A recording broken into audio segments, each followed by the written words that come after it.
Hello minasan! For today's video, let's go to the Tumabo Mother Falls San Luis Aurora!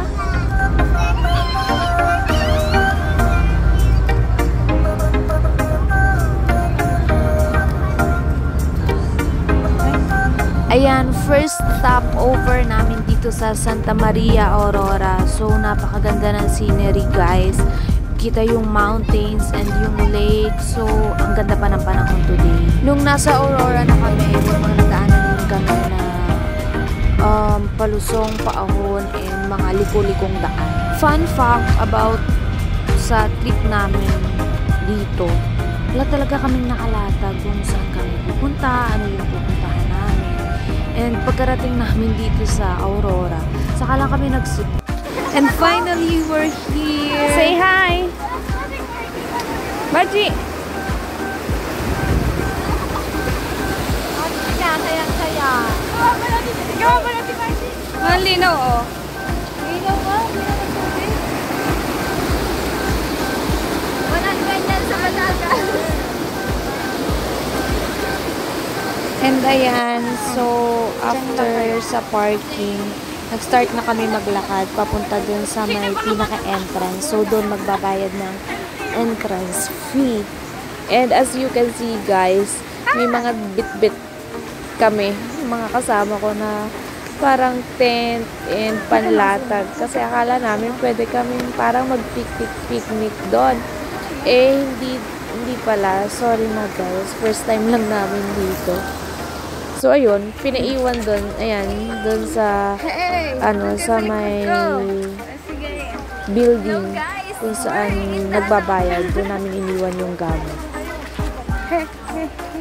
Lalakad kami ang Hindi kumain ng madami. 30 to 45 minutes. Ba't parang ako'y maamot?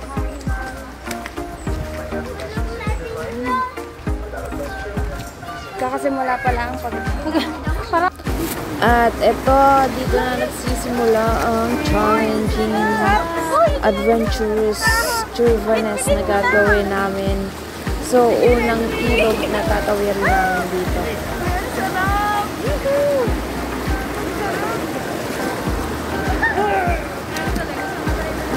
Ito na!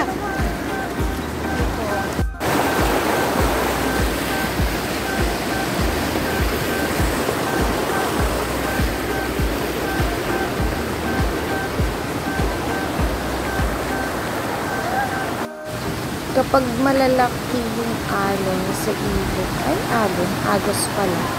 Ayan, meron silang tulay, kawayan. Medyo matami-dami din yung tinawid namin ganyan. Tingnan yung Mina yung tubig. Diba ang linis, ang ganda-ganda. Kaya super worth it yung pagpunta namin dito. Sanay kami dito!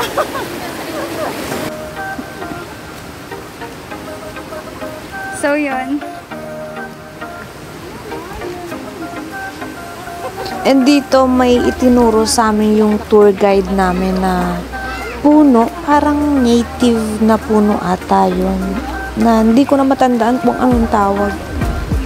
Pero ayun, nga pala meron kaming tour guide dito na kasama sa binabayaran.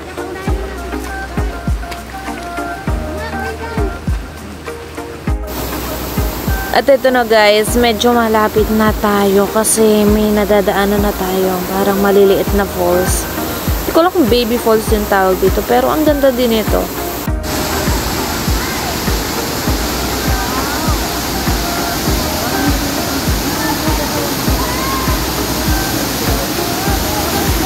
We're here! We're here at last. Ang ganda! And ito na nga, worth it ang 30 to 45 minutes na paglalakad kasi andito na kami sa Mother Falls. Medyo malayo pa lang, hindi pa namin totally kita yung falls. Pero kita na namin yung parang wisik-wisik ng tubig. Kasi sa lakas ng current ng tubig, ayan, nagtatalsikan. Dinig na dinig yung agos. So, dinig mo din naman siguro napakalakas.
And that's all for our trip to Mother Falls. Sana guys na-enjoy nyo at na-appreciate nyo.